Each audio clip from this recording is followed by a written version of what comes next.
नियमितीकरण भी नहीं हुआ है, नक्शा पास नहीं हुआ, तो उम्मीद करते हैं जांच होगी। जिनका है नगर निगम वाला करना चाहिए, सब प्रेरित संज्ञान में लेकर के सब करना चाहिए। खाली छोटे आदमी को परेशान करना और इसका गलत संदेश देना, मैं इसका पक्षधर नहीं हूँ।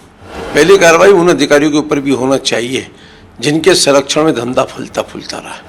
भ्रष्टाचार की आशंका डामर की लग रही, क्या इस पर जांच कराएंगे? जांच क्या है, जिनको करना अधिकारी की रिस्पॉन्सिबिलिटी है। अभी सरकार गठित हो जान दो, उसके बाद में तो कई चीज़ों की परतें खुलेगी। जब इतने दिन तक काम नहीं किए और जब मौसम खराब है, दोनों विपरीत मौसम है, वैसे मौसम में काम करना तो किसको ओबलाइज करने के लिए कर रहे थे? ये ताबड़तोड़ अतिक्रमण अभी हटाना, इसकी जरूरत क्यों इतना? ये तो सालों तक कब्जा किए, तो अधिकारी लोग कर क्या रहे थे? जब शहर की लाइन व्यवस्था ठीक करने की जिम्मेदारी किसकी? रिस्पॉन्सिबिलिटी अफसरों की। नेता इसमें दोषी नहीं मानता मैं। छत्तीसगढ़ में भाजपा की सरकार बनते ही बुलडोजर की कार्रवाई शुरू हो चुकी है। रायपुर और बिलासपुर समेत कई जगहों पर भाजपा ने बुलडोजर की कार्रवाई शुरू कर दी है। अवैध ठेलों और गुमटियों को बुलडोजर से हटाया जा रहा है। लेकिन इस बीच इस कार्रवाई को लेकर पूर्व मंत्री राजेश मूणत का बड़ा बयान सामने आया है।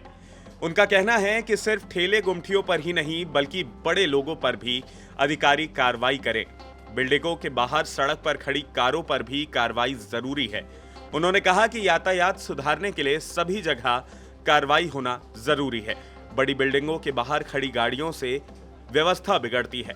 सभी लोग निश्चित पार्किंग और बेसमेंट में अपने वाहन खड़ा करें। इसके साथ ही उनका कहना है कि सड़क पर खड़े बड़े वाहनों से भी शहर की व्यवस्था बिगड़ती है। सुनिए उनका ये पूरा बयान। 3 दिन पहले सड़क बनी है लाखे नगर से बुढ़ेश्वर मंदिर, जयस्तंभ चौक, मंडी वाली रोड जो पंडरी रोड है, तमाम जगह डामर उखड़ गया है। बजरी पूरी सड़क पे झाड़ू लगने से आ रही है। बड़ा घोटाले की आशंका है इसमें। लापरवाही। जब मौसम विपरीत है उस समय ये काम नहीं करना चाहिए। ऐसी क्या जल्दी थी? जब इतने दिन तक काम नहीं किए और जब मौसम खराब है, दोनों विपरीत मौसम है, वैसे मौसम में काम करना तो किसको ओबलाइज करने के लिए कर रहे थे? लाखों रुपए का काम बर्बाद हो गया, तो उसके जिम्मेदार ठेकेदार हो या वो अधिकारी हो, उनसे वसूल करना चाहिए। भ्रष्टाचार की आशंका डामर की लग रही, क्या इस पर जांच कराएंगे? जांच क्या है, जिनको करना अधिकारी की रिस्पॉन्सिबिलिटी है। अभी सरकार गठित हो जान दो, उसके बाद में तो कई चीज़ों की परतें खुलेगी। लेकिन मेरा आग्रह है कि जिम्मेदार अधिकारी लोग अगर यह नहीं समझ रहे, और जिन लोगों ने पढ़ाई लिखाई करके इस विभागों में काम करते हैं, तो उनको इतनी तो समझ होना चाहिए कि विपरीत मौसम, बारिश और डामर दोनों 36 है। जब मौसम खुला नहीं है तो वैसे समय ये सब काम नहीं करना चाहिए। एक आशंका ये भी है, जो अधिकारी बैठे हैं अगर वही अपने डामरीकरण की जांच कराएंगे तो फिर हो सकता है इसमें। वो क्या जांच कराएंगे? वो खुद सब कटघरे में खड़े हैं। मैंने कहा ना, ऐसा क्या दबाव? जैसे शहर के अंदर कई लोगों ने कई चीज़ों की शिकायतें की। ये ताबड़तोड़ अतिक्रमण अभी हटाना, इसकी जरूरत क्यों इतना? ये तो सालों तक कब्जा किए, तो अधिकारी लोग कर क्या रहे थे? यही वो अधिकारी हैं जो इनसे हफ्ता वसूली करते थे। जब शहर की लाइन व्यवस्था ठीक करने की जिम्मेदारी किसकी? रिस्पॉन्सिबिलिटी अफसरों की। नेता इसमें दोषी नहीं मानता मैं उन अफसरों को दोषी मानता हूं जो नियम कायदों को किनारे रख करके अपने लाभांश के लिए कुछ भी करने को तैयार थे। इस शहर के अंदर नियम कानून कायदे सबके लिए एक जैसे हैं। गरीब परिवार का ठेला हटा दोगे और बड़े लोगों की बिल्डिंगों के सामने गाड़ियां खड़ी करके रखी, पार्किंग खत्म कर दी, कब्जा कर लिया, अवैध बिल्डिंगों के निर्माण कर लिए, तो उसकी रिस्पॉन्सिबिलिटी किसकी है? चाहे वो जोन कमिश्नर हो, जोन के बड़े अधिकारी हो, चाहे मेयर। किसके संरक्षण में इतना शहर फला फुला है? चारों तरफ अवैध कब्जे। अभी दैत्याकार बिल्डिंग आप देखेंगे, ओसीएम चौक बोल लीजिए, शंकर नगर चौक बोल लीजिए, कहीं भी बड़ी बड़ी बिल्डिंग है, नियमितीकरण भी नहीं हुआ है, नक्शा पास नहीं हुआ, तो उम्मीद करते हैं जांच होगी। जिनका है नगर निगम वाला करना चाहिए, सब प्रेरित संज्ञान में लेकर के सब करना चाहिए। खाली छोटे आदमी को परेशान करना और इसका गलत संदेश देना, मैं इसका पक्षधर नहीं हूं। अवैध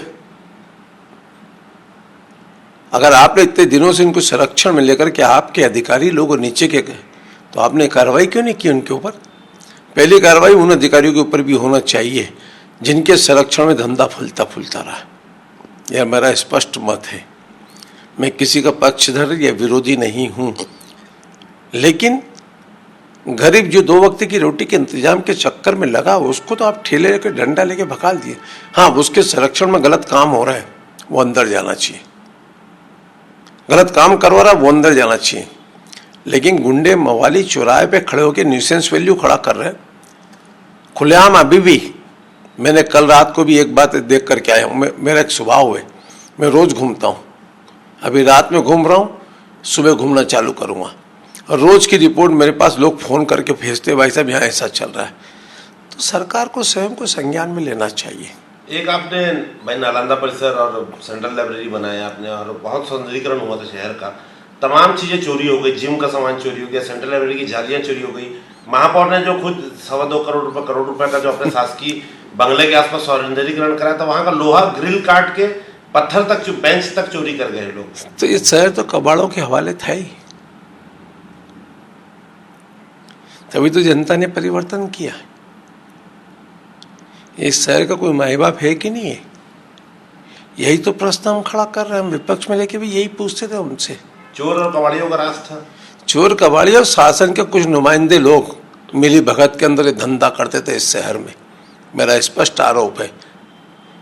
कानून का भय जिस दिन दिखेगा, किसी माइकल लाल की ताकत नहीं कि शासन के विरोध में कुछ कर ले। लेकिन जब कानून पक्षपात करना चालू कर देगा और जो कानून के नुमाइंदे हैं, जो रक्षक है, वो भक्षक बन जाएंगे, तो फिर व्यवस्था बिगड़ेगी। कमल विहार में 199 गार्डन में से 100% गार्डन की जालियां चोरी हो गई हैं। बैटरी बॉक्स 8 से 10 हजार खंभों के चोरी हो गए हैं। चालू ट्रांसफार्मर को बंद करके 2.5 करोड़ रुपए का सामान चोरी करके 4 महीने पहले। लेकिन सबसे बड़ी बात है, इस पे ना तो FIR हुई है, ना तो कुछ, और चौकी तक नहीं खुल पाया 5 साल में। खाली बोलते रहे कि प्रस्ताव बजट में आया है, ऐसा बोल के। सैया वह कोतवाल तो फिर डर काहेगा। स्पष्ट है ये सब चीजें। ड्रीम प्रोजेक्ट था, लेकिन कमल विहार पूरा बर्बाद वो कर दिया गया 5 साल में। अब जिनकी सोच ही नहीं है कुछ करने की, तभी तो जनता ने उनके खिलाफ में मत दिया। खाली कमल विहार तक क्यों है? आप पूरे शहर को उखाड़ करके फेंक दिया लोगों ने।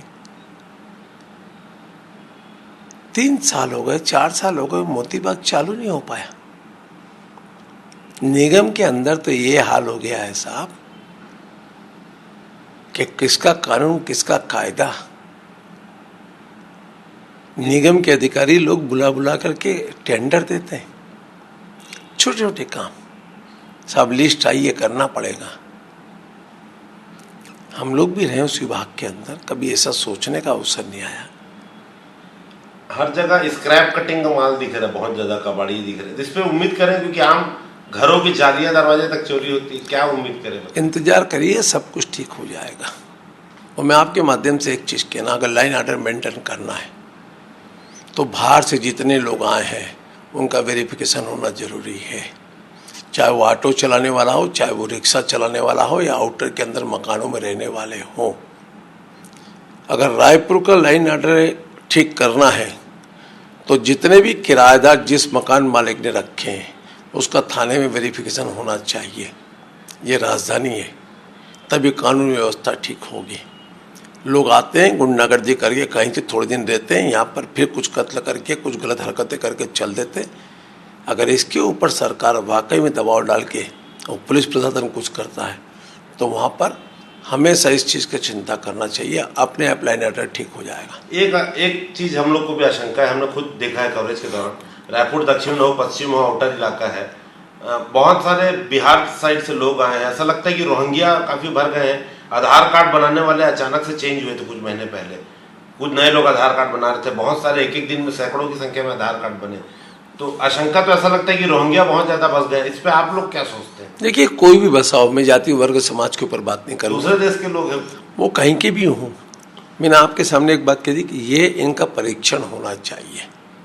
जहां पर ये बल्क में आउटर में आकर के BSUP के मकानों में जिन लोगों ने कब्जा करके रखा है साहब, गरीब का मकान बेच खाया नगर निगम,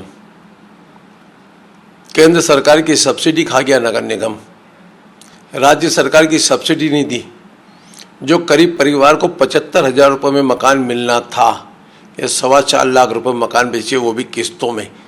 और जहाँ पर लोग हजारों की संख्या में कब्जा करके रखे और किराए पे मकान चला रहे हैं। बीपीएल के लिए मकान क्यों बनाए सरकार ने? केंद्र सरकार ने पैसा क्यों दिया? गरीब परिवार की स्वयं की अपनी इच्छा तो। लेकिन ऐसे ऐसे लोग बैठे हैं, ऐसे ऐसे नुमाइंदे बैठे हैं वहाँ पर कि जिन लोगों ने हजारों की संख्या में मकान अलाट कर दिए और पैसा खा गए और कब्जा करा रहे हैं।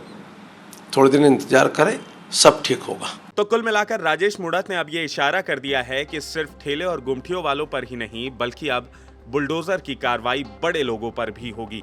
वैसे आप इस बुलडोजर की कार्रवाई से कितने सहमत हैं, कमेंट करके हमें जरूर बताएं।